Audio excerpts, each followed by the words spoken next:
Lectio Epistolae Beati Pauli Apostoli ad Thessalonicenses.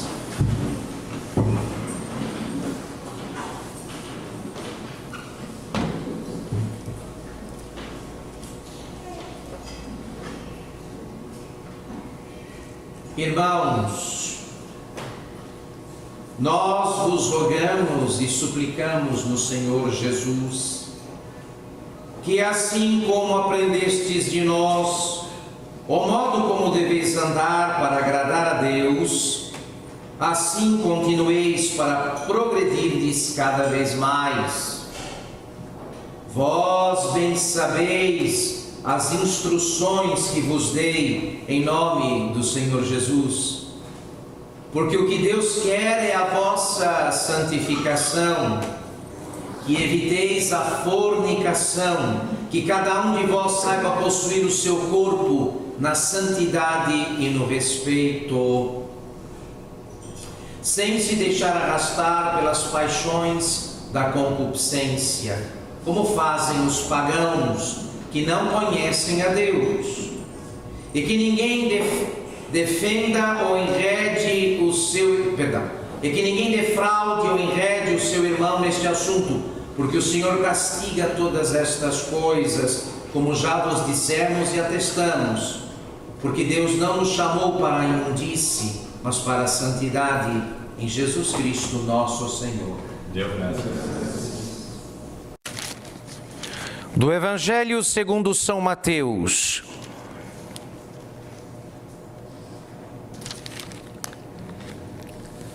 Naquele tempo tomou Jesus consigo Pedro, Tiago e João, seu irmão, e levou-os à parte a um alto monte e transfigurou-se diante deles. O seu rosto ficou refulgente como o sol, e as suas vestes tornaram-se brancas como a neve. E eis que Moisés e Elias lhe apareceram, falando com ele. Então Pedro, tomando a palavra, disse a Jesus: Senhor, bom é estarmos aqui. Se quereis, façamos aqui 3 tendas, uma para vós, outra para Moisés e outra para Elias. Estando ele ainda a falar, eis que uma nuvem resplandecente os envolveu, e uma voz dizia da nuvem: Este é o meu filho muito amado, em quem pus toda a minha complacência. Ouvi-o.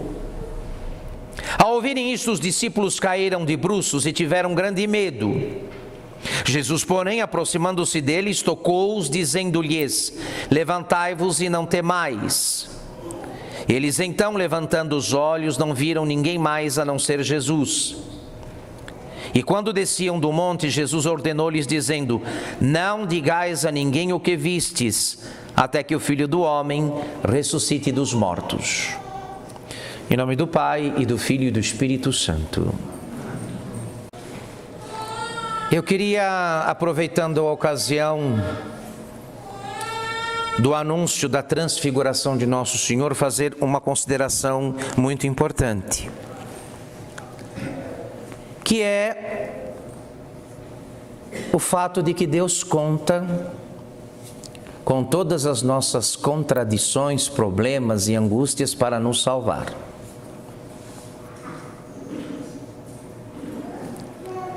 A religião moderna quer exorcizar todas estas coisas. Tendo endeusado o homem, ela não pode admitir que o homem sofra, que o homem padeça. Ele é grande demais, sábio demais para padecer e sofrer. E as religiões foram se adaptando a essa demanda antropocêntrica. A religião deve então servir para anestesiar o homem.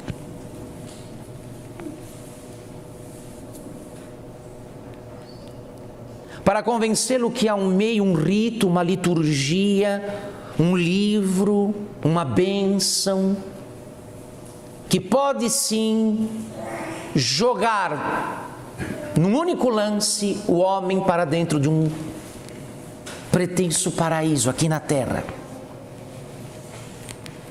É só mais uma fraude. Só mais uma fraude.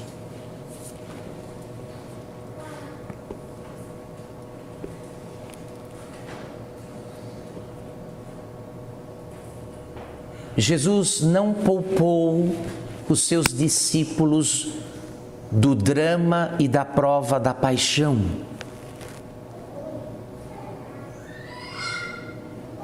Eles não foram poupados. Nosso Senhor não poupou aqueles homens de passarem de algum modo pelo Calvário. Se conseguiram ou não, se deram conta ou não, se foram aprovados ou não, essa é outra história. O fato é que eles não foram guardados numa cidadela. Olha, enquanto eu vou morrer lá, fiquem vocês tranquilos aqui.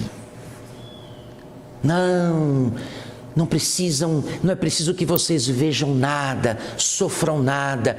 Eu vou fazer tudo isso sozinho. Nosso Senhor empurrou aquela gente para o Calvário com Ele.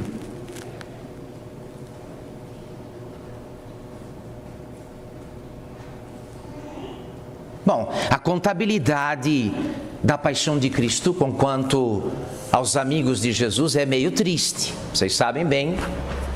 A contabilidade é esta aqui: 10 fugiram,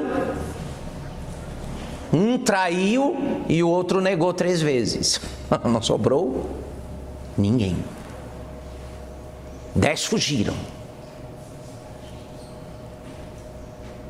Um traiu vergonhosamente o Senhor trocando Cristo por dinheiro. E o outro negou Jesus 3 vezes. Pedro.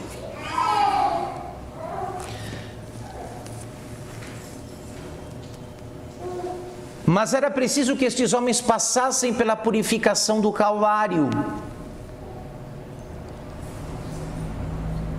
porque estavam cheios de ilusões a seu próprio respeito e a respeito de Cristo. O Calvário, naquelas horas da agonia e da paixão de Jesus, desmanchou todo tipo de ilusão própria e alheia.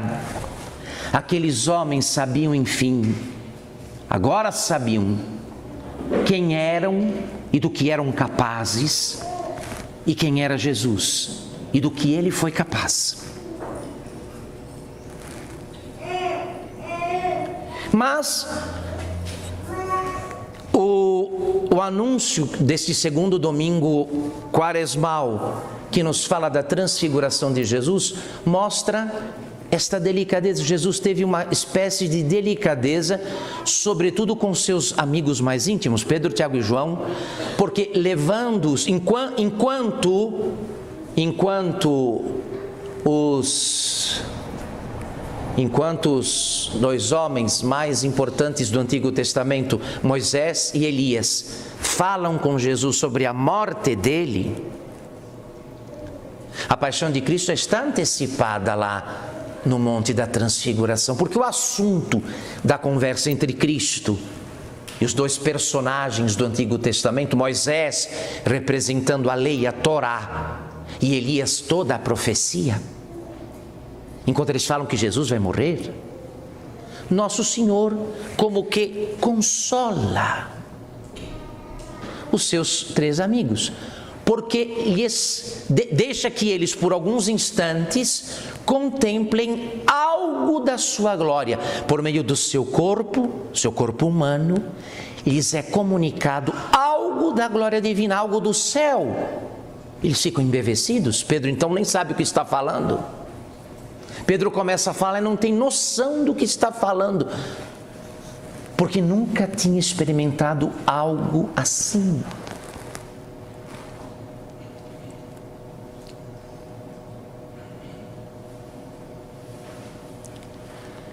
Meu irmão querido, minha irmã querida, bota uma coisa na sua cabeça: Deus precisa das suas cruzes, de todas elas, para salvar você.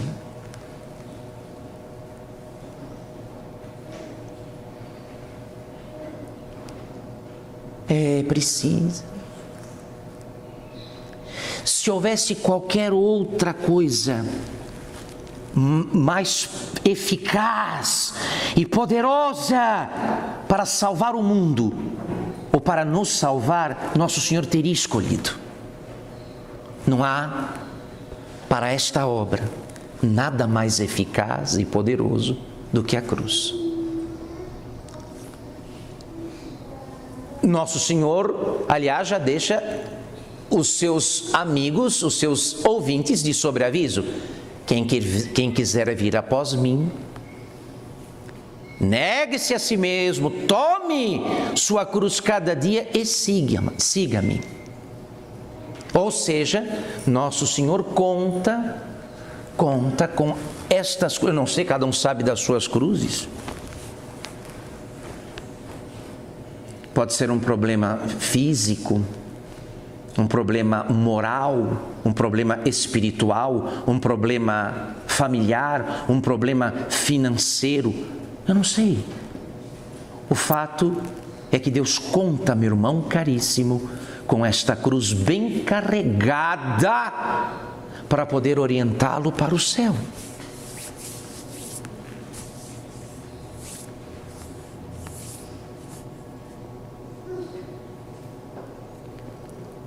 Não, é natural, o apóstolo São Paulo fez esta experiência da sua miséria diante de um espinho na carne, não sei direito o que, diz ele que era um anjo de Satanás que o esbofeteava. Ele rogou a Deus 3 vezes que cessasse esta prova, não foi cessada. E ele sabia, ele diz: esse espinho me foi posto na carne para que as revelações, as visões que eu tive, a ciência e a teologia que eu adquiri, não me enchessem de orgulho e de soberba.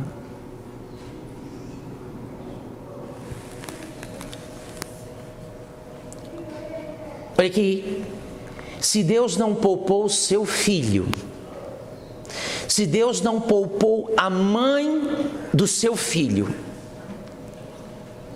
se Deus não poupou um homem como o apóstolo São Paulo e os demais apóstolos, por que nos pouparia? Por quê? Por que nos pouparia? Por que é que insistimos que Deus não sabe o remédio que Ele está aplicando, que Ele não conhece o remédio que Ele aplica? Claro que conhece. Claro que conhece.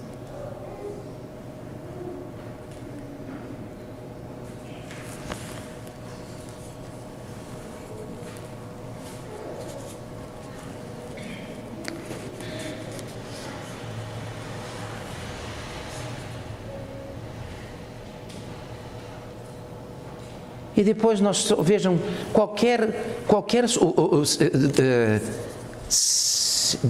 duas pessoas sofreram sem nenhum consolo: Jesus Cristo e a mãe dele no Calvário. Os dois tiveram que sorver, como diz o livro do Apocalipse, o cálice da ira divina até as fezes. Os dois sorveram o cálice da ira divina até as fezes, sem nenhum consolo.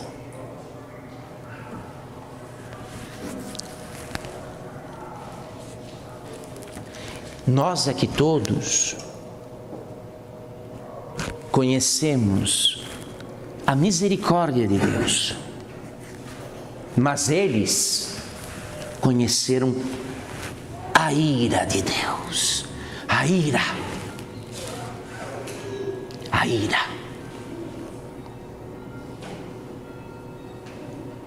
Mãe e filho.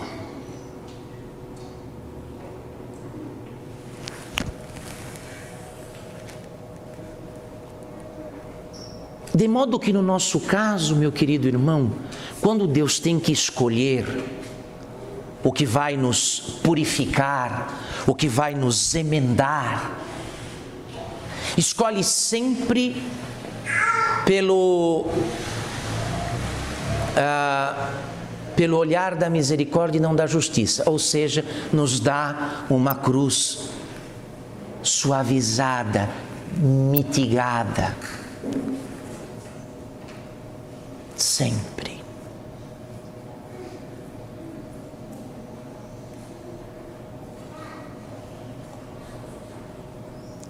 Não se pode passar de uma fase, de uma idade para outra na vida espiritual. E por isso muita gente, depois de tantos anos de igreja, está com 50, 60 anos, mas mantém a estatura espiritual do tempo da primeira Eucaristia, da primeira comunhão.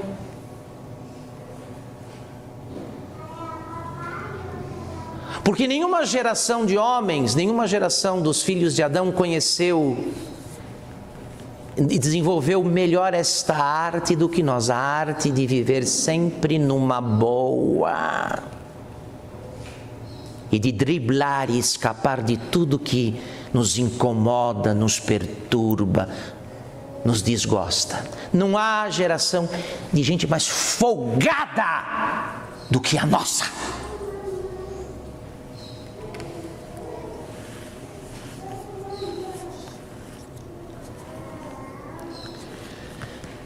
Nós temos que rezar na prima, no ofício divino, que é obrigação dos sacerdotes e dos religiosos com votos.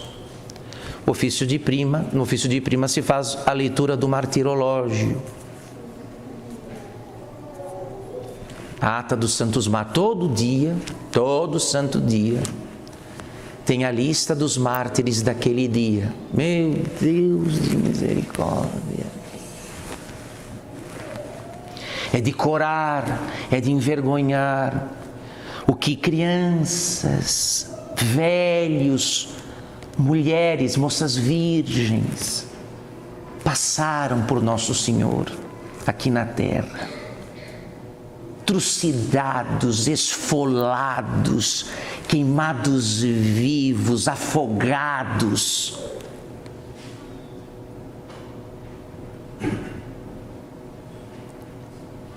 E nós, ao sinal da menor dorzinha, menor problema, já procuramos lá nos entupir de calmantes, de analgésicos. Não, é a lei suprema, viver numa boa, sempre, nada de incômodos, nada de contradições, nada de dores. E cada domingo enchemos as igrejas para adorar um Deus crucificado. Enchemos nossas igrejas para adorar um Deus crucificado que quis ser lembrado, comemorado e celebrado por sua morte, por seu sacrifício, que é o que é cada missa, a renovação do sacrifício de Cristo no Calvário.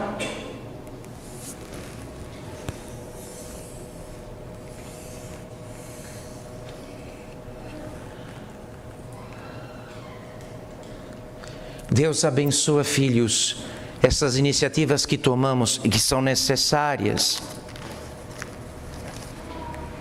Essas iniciativas que tomamos quanto ao tempo com relação ao tempo da Quaresma, quanto ao trato com as criaturas que nos servem, comida, roupa, bebida, diversões, lazer, enfim, o exercício das faculdades que temos, falar, ouvir, pensar. Trazer tudo isso, submeter tudo isso aos ditames da fé e da razão iluminada pela fé, coisa que fazemos pela penitência, é muito útil, muito necessário. Mas nada se compara a esta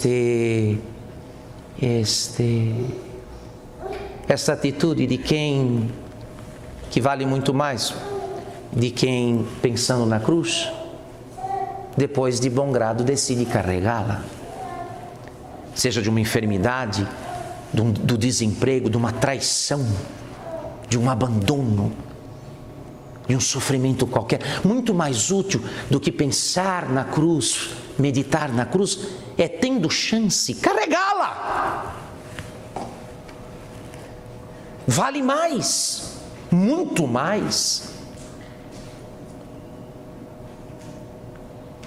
E uma vez que nosso Senhor Jesus Cristo teve esta caridade, esta delicadeza de alma de predispor os seus mais íntimos amigos, Pedro, Tiago e João, em vista da prova a qual seriam submetidos tempo depois, porque a transfiguração de Nosso Senhor, que nos foi narrada hoje, que nos foi lida no Santo Evangelho, é algo próximo ao tempo da paixão, é algo que se dá já próximo ao tempo da paixão.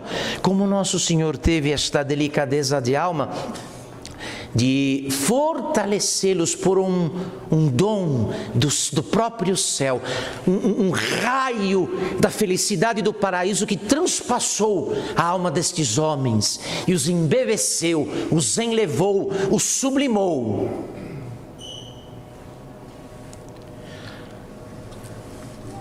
Queremos agradecer ao Senhor e pedir-lhe que nos ajude, porque Ele sabe que somos todos da lama de Adão. Quem sou eu? Uma criatura feita da lama de Adão. Então, que não é nada. Nada, não é nada. O que é feito da lama de Adão, nada é.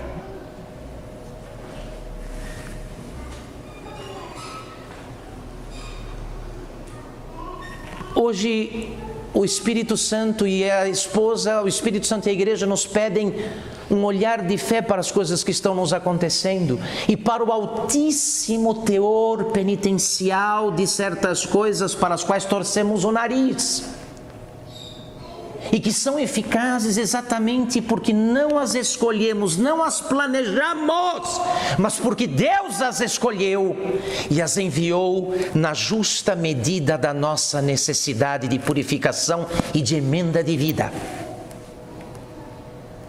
Cada um sabe qual é a sua ou quais são as suas.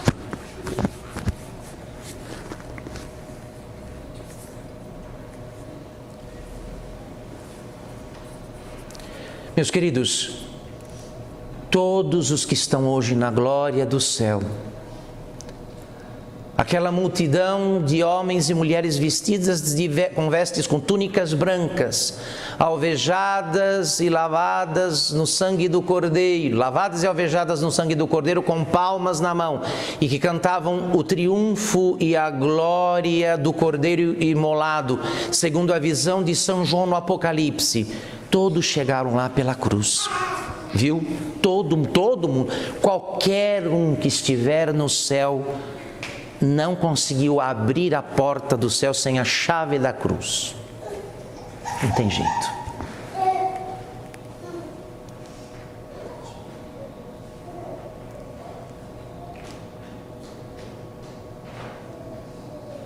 E quem recebe qualquer sofrimento como algo que antes de ser seu, foi de Cristo, porque o profeta diz que ele se sobrecarregou de nossas dores, ou seja, qualquer dor minha foi antes dele. Qualquer dor que hoje me atormenta foi dele. Quem recebe a cruz, a sua cruz, como sendo o primeiro de Cristo, recebe o que lhe salva, o que lhe corrige, o que lhe purifica, o que o faz emendar a vida, e por aí vai. É o que pedimos neste itinerário. Estamos aí no segundo domingo da Quaresma. É a graça que pedimos, tendo chegado a esta altura do nosso itinerário, do nosso caminho, que passa pela morte e pela ressurreição de nosso Senhor Jesus Cristo.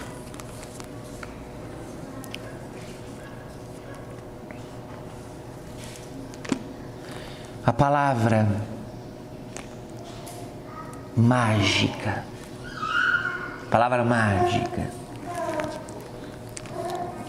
quando a visita de Deus se fizer não na forma de uma brisa suave.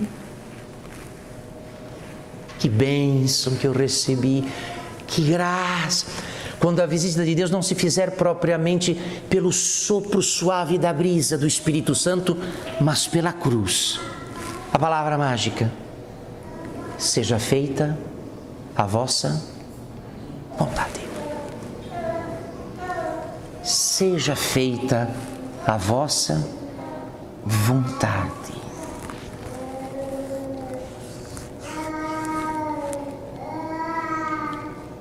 Muito bem, meus queridos. Então eu peço agora, encerrando esta meditação, a Rainha dos Mártires. E eu já dei aqui as razões pelas quais ela é Rainha dos Mártires. Todo mundo aqui conhece a misericórdia de Deus, mas Jesus Cristo e a mãe dele conheceram a ira de Deus. A ira caiu sobre os dois e esmagou os dois no Calvário. A ira.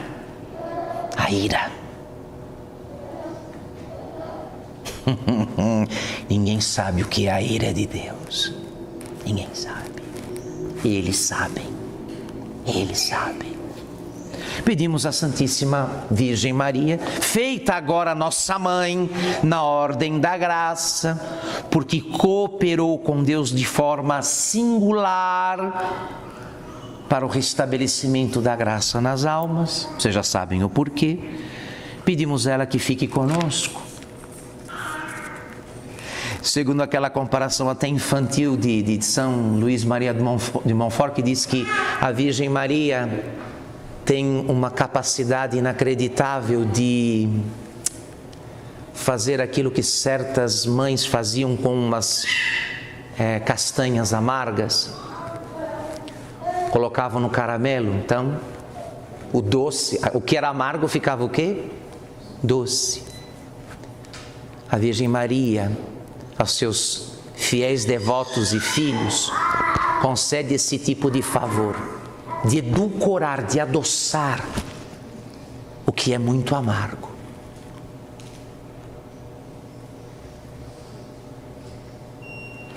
Ela consegue tornar doce o amargor de qualquer cruz. O amargor de qualquer cruz. Então ela recorremos pedindo, porque vocês vejam, às vezes uma coisa tão pequena nos derruba. Estamos prestes a tombar e a cair a qualquer momento. E no entanto, aí é que está o drama. Precisamos da cruz. Como vamos fazer? Precisamos da cruz e não damos conta de carregar. Como fica? Então, não estamos desamparados. Uma vez que, tendo passado pela morte e ressurreição, nosso Senhor é o juiz de tudo e de todos. Mas a sua mãe, como diz lá o grande Santo Afonso Maria de Ligório, Jesus Cristo se tornou mediador de justiça, único, não há outro. Mas Maria, a Virgem Maria, é mediadora de misericórdia. Toda misericórdia Deus colocou nas mãos dela para ela dispensar como quiser. Como quiser. Toda misericórdia está nas mãos dela para dispensar como quiser, e que ganhou esse direito porque sorveu a taça da ira divina sem titubear. Aquele vinho misturado com fel da ira de Deus contra os homens, ela sorveu com seu filho aos pés da cruz. Então se tornou, por isso, dispensadora da misericórdia. Jesus julga, mas ela dispensa misericórdia. A ela recorremos ao término desta meditação, certo de que não ficaremos desamparados, haja o que houver. Em nome do Pai, e do Filho e do Espírito Santo.